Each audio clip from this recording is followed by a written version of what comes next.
fascinating to me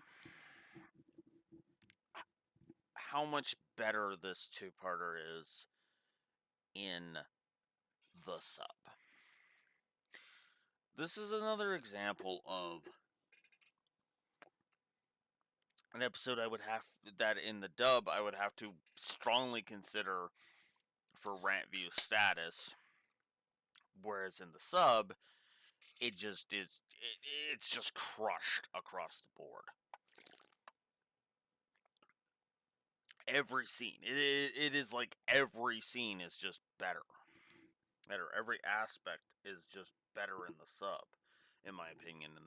In this two-parter, the music, the voice acting, even the very structure of the way the sentences are. And what doesn't help the dub's case on this one is, well, simply put,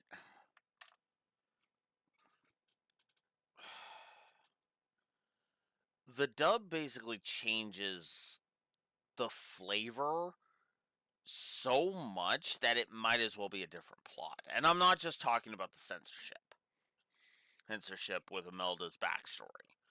Right, though that's not help. That doesn't help.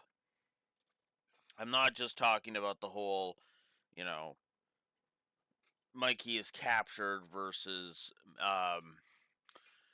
Mirako is dead kind of thing.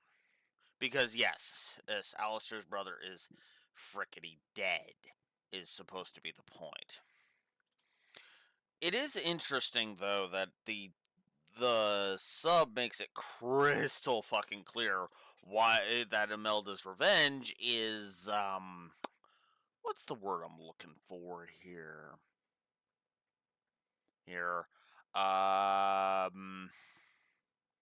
Worthless? Yeah, I think worthless is the right word because it's based on a lie. Now you could say, well, but Kaiba Corp did create those weapons and blah blah blah blah blah. Yeah, but at the same time, he basically said that he was supplying weapons to both sides. Not really. Now, yes, he was trying to test out the weapons, but I feel like that's just kind of overstating things. Now, what's funny is that it's more. I guess lie is kind of a too much. Is a bit much because, well, it isn't really a lie, is it? It's not really a lie when it's the truth, right? Because, duh. But I think what makes excuse me. I think what makes the sub so much better for me this time is just all of the little touches, right? The use of dialogue, the dialogue itself, even boiling down to Seto's rebuttal. Because in the dub, it's yeah, Ghost Burrow was an asshole, but you're also an asshole, so fuck you. And Alistair is a fucking asshole. There's no nuance to him at all. Oh, straight up. Like, straight up. There is nothing subtle about Alistair over Imelda. Prime example. I've got one word for your moves. Actually, it'd be better if I had an actual card in my hand. You know? Is that draw, right? I've got one word for your moves. Predictable. As opposed to that's Alistair talking, as opposed to Imelda. Splendid attack, Seto, but I'm still going to win. Right?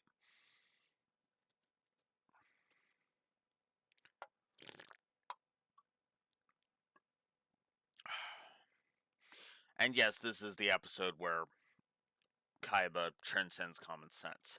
So the way I'm going to structure this is I'm actually going to talk about my opinion. I'm actually going to go over, which I guess I've already started. I'm going to go over my my opinions on the dub first. Hairston just kind of I guess I have explained my point about the dub on this one. I'm not going to be talking about the dub like basically at all because there's no point to. There really is no point to talking about the dub. Alistair's points are a lot more frickin' hollow in the dub. Alistair's points are a lot more hollow than Imelda's. And I can actually say it like that because he's the one Domo Musketeer that actually had his name changed in English. Go figure. Because Valen is still Valen and Raphael is still Raphael, regardless of version. But yeah, I'm going to be talking mostly about the sub this time because it's just a better episode. What do you want from me? Admittedly, I will admit that this probably, I honestly think that if I was just covering just the sub, this would actually be an S rank episode. But because the dub drags it down so hard, or to be more accurate, because part 2 is dragged, the dub of part 2 drags this one down so hard, I can only really give it an A, and I actually didn't put a grade down because why would I?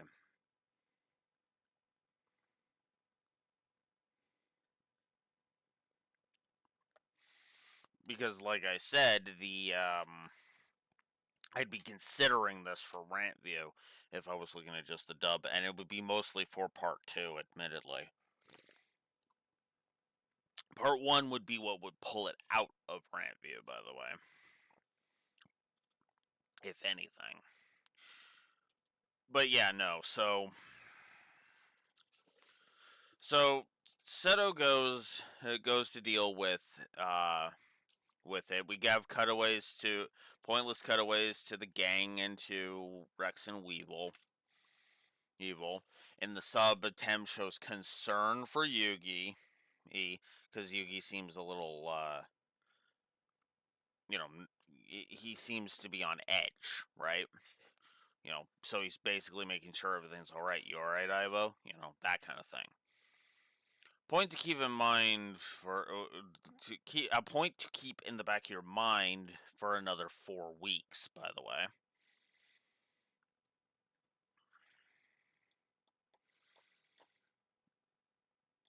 But yeah.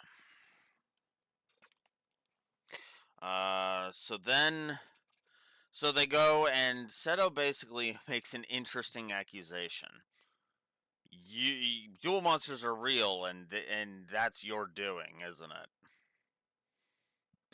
Now, he says you've put a lot of effort into this trick in part 2, in Awaken Criteas, but what's interesting about that is that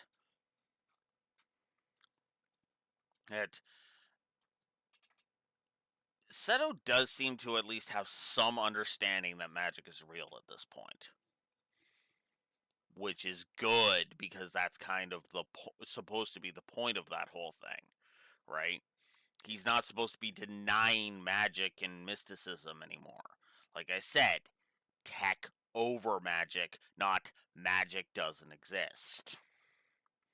Which the dub actually makes fun of, which is hilarious because neither version has been playing that up very much. And if anything, it's the dub of this season that actually basically invents that idea. And I mean that sincerely. It's like, what? Because there's some deniability. Like he denies it in the dub in seasons 2 and 3. Yes, but this is the season where he really just goes full tilt and was like, no, this is hocus pocus bullshit. Fuck off, right? Where Kaiba does that.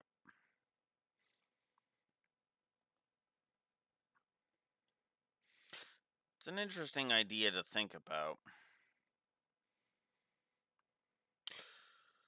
Then just before, Melda disguising himself as Pegasus begins the duel, Imelda's mask slips, and Seto notices that. I've been waiting for this for a long time. It's a subtle little gesture from the animation, but it's actually really damn good. Good. I like that. So then they go through the thing, Toon World. We get to show off some interesting new cards, admittedly, which I jotted down. He connects his dual disc, which is just kind of a okay.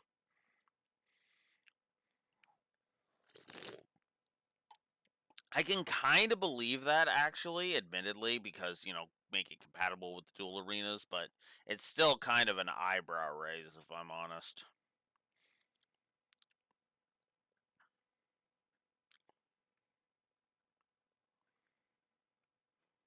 Just so Toon Mask Sorcerer comes out. Uh, Toon Cable Contents then brings out Toon or no, sorry, Toon Alligator is brought out. Then Toon Mask Sorcerer after Toon Table of Contents is used.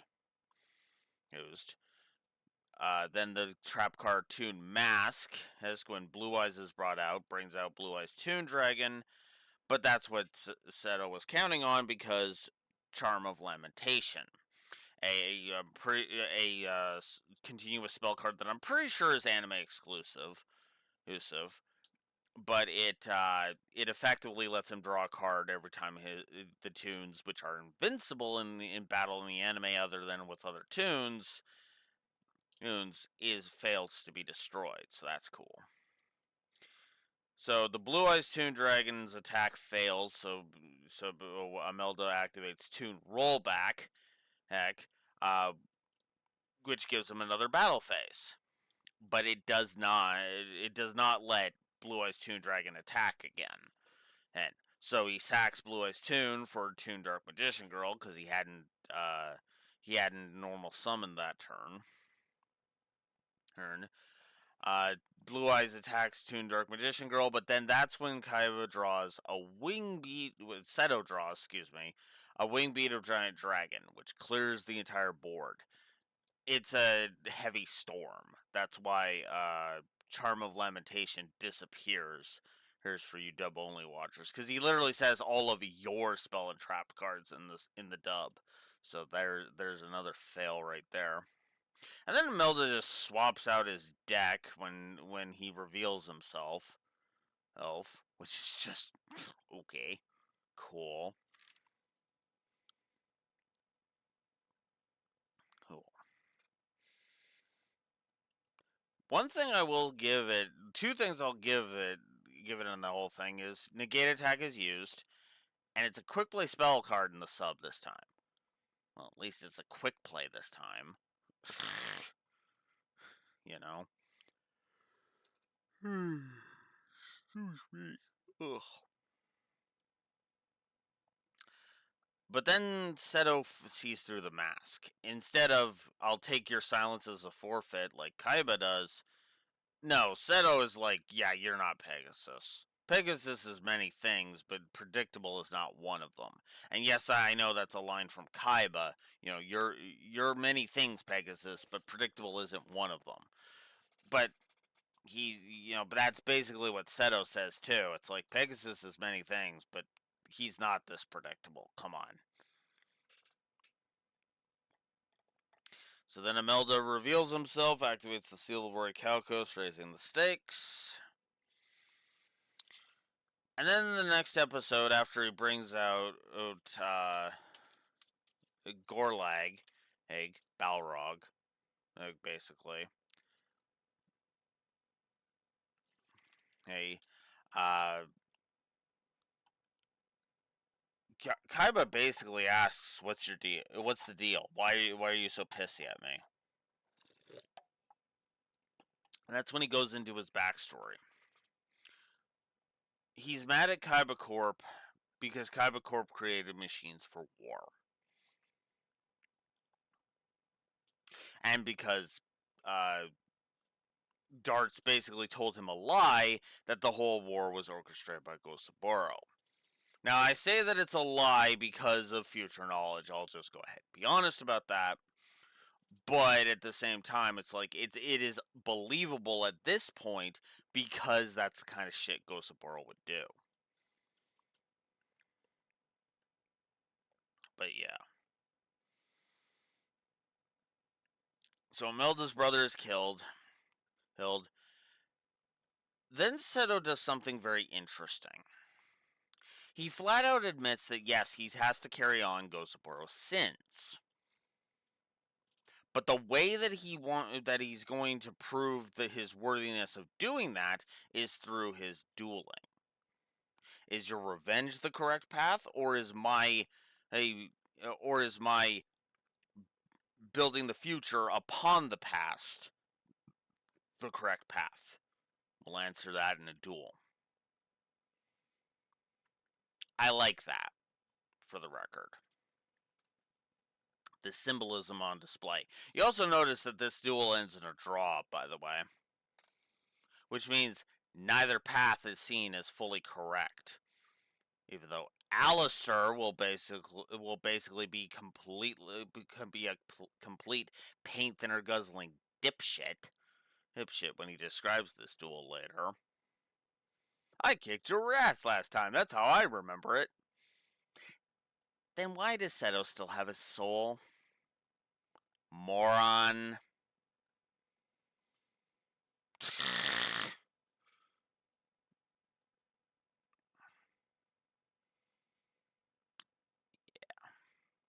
So then Seto makes his big comeback, getting 2 Blue Eyes on the field. He'll destroying Gorlai Balrog with Paladin and White Dragon to weaken it because of the fire attribute thing, and then Blue Eyes to blast it when it has 2500 attack. So that's cool. I like that.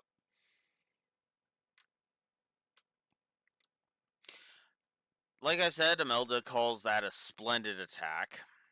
Heck, burns away Kaiba's Blue Eyes, and revives Balrog, and then uses Fire Whip to go ahead and bring everything, his Blue Eyes, back for a perfect victory. Gee, where have I heard that one before?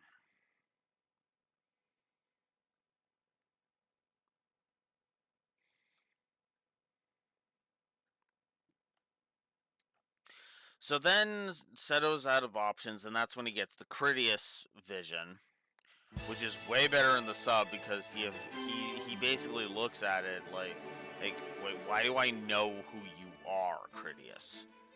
Yes. And then the Fang of Criteas shows is the card he draws, and he's like, why is there an unknown card in my deck? But then Seto basically it's just like, fuck it, I've got nothing else. I've got nothing else, so fuck it. I'll just put my faith in the power I know this card has. Activates the Fang of Criteas. It fuses with Crush card. That awesome freaking song that I hope Future Alex remembers to put in the background. Maybe lowered volume this time.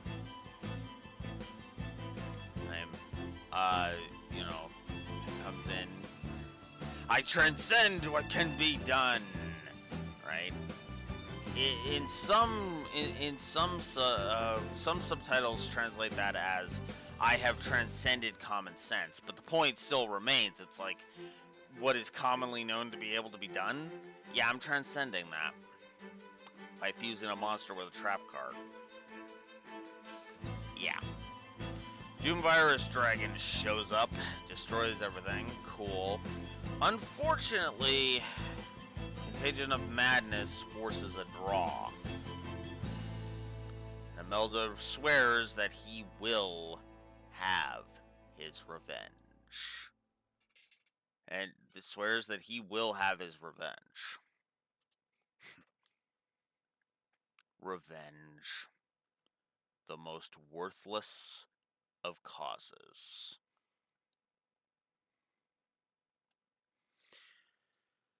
There's 2 things I want to talk about because I basically wanted to kind of plow through the episode as quickly as I could because I have two big topics to talk about, right? And I kind of don't want the events of the episode to kind of bog that down. So there's two things I want to talk about. The first, I kind of already have. Imelda's revenge is worthless. You know? Because again, he's blaming Seto for the sins of Gosaburo. I feel like that's. I've never agreed with the sins of the father concept. Especially considering Seto defeated Gosaburo. You would think that would hold some kind of weight, but now you could argue, well, it's the former Borg thing over in Star Trek all over again, and Blue Wolf. I can't hurt the collective, but I can hurt you.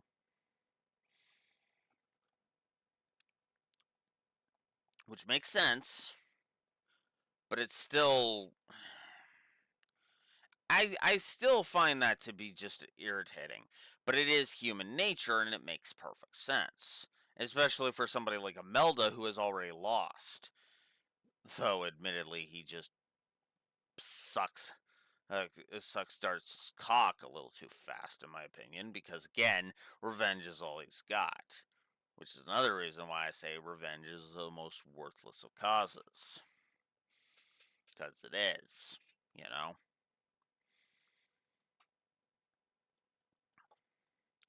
I find Imelda.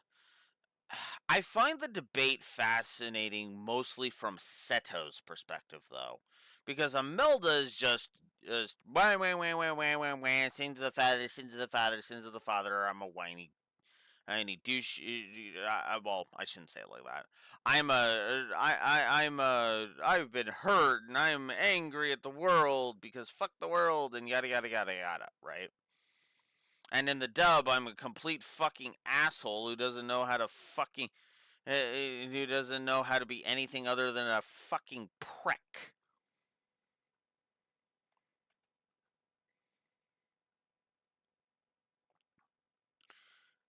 But Seto's perspective on this is actually far more fascinating to me. Because, like I said, Seto does not deny that he has inherited Gosaburo's crimes. Now, Melda will, of course, act like a whiny bitch about this. This inflate a fear, but that's for later. Because the whole point of the rematches with both Imelda and with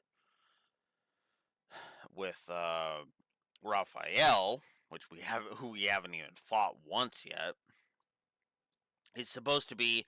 Well, they kind of had a point in their first duel. No, they fucking did. No, Raphael. No, he fucking didn't. And I would actually argue Imelda kind of didn't really have that much of a point. The thing is that Imelda's point makes sense, in my opinion, right up until you start laying on any kind of scrutiny to it. No, seriously, think about this for a second. He's blaming Seto for ripping apart the warmonger engine that was the old Kaiba Corp.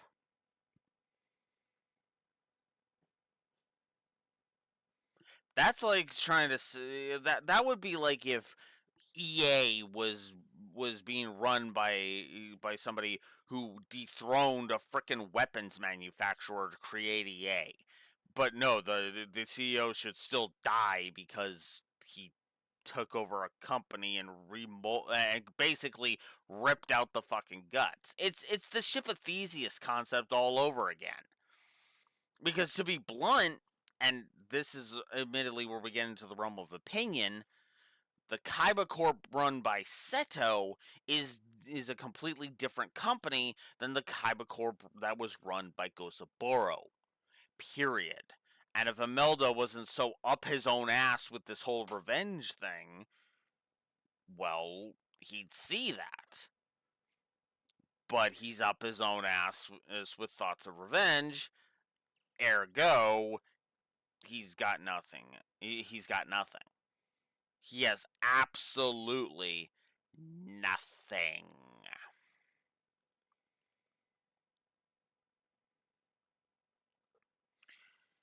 And that's the problem.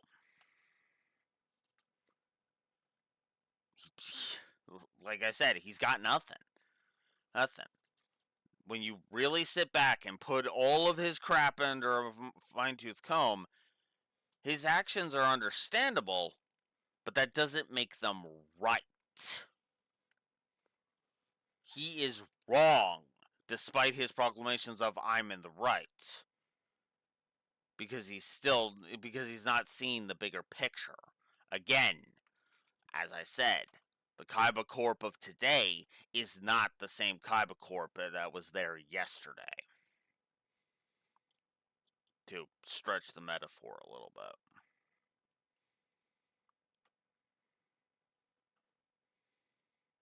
Hell, in a Yu-Gi-Oh rewrite project, this would be even more something to rebuttal because let's just say it wouldn't be Mokuba yelling at Imelda saying that he's full of shit. It'd be a certain reincarnation of the spirit of the blue eyes, of the spirit of the white dragon.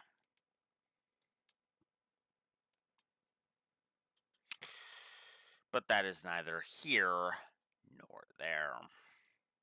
Like I said, revenge is the most worthless of causes. And unlike some characters I could name, it's all Imelda has left. That's why he even ends the episode by saying, I will have my revenge. Because he isn't giving up on that.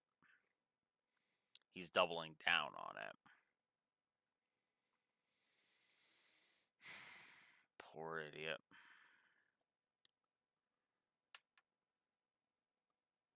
So absorbed by your own hatred that you can't see the forest through the trees. That's Deja Duel. Criteas has been awoken. Next week.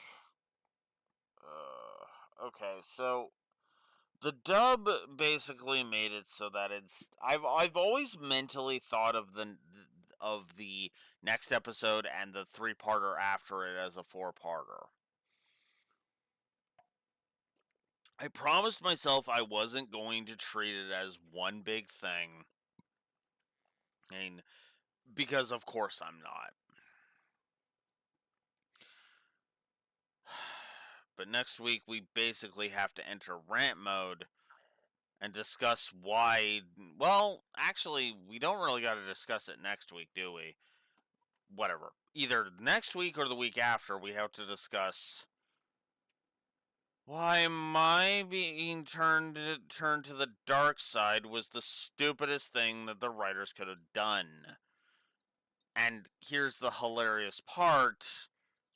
We can't even blame Kazuki Takahashi for this one. Because Kazuki Takahashi's unintended misogyny is already done. My getting thrown under the bus. And at the very least, that was just a brutal kind of like a psychopath was fucking with her. It just had unfortunate and unintended implications when viewed in 2025 versus any other, versus 20 years ago.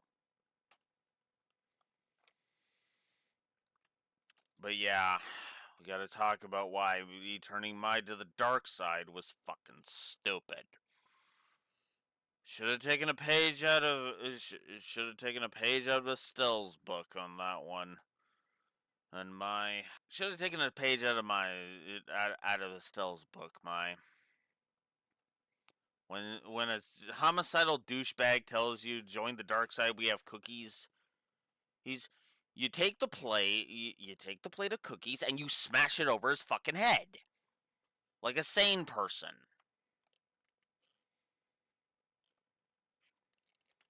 Instead of being obsessed with winning. But we'll talk about that more when next. We'll talk about that more in 2 weeks because that's where we'll have to talk about what led my to this bullshit. Because I'm pretty sure we don't get the explanation next week. But we'll see when we deal with an unexpected enemy.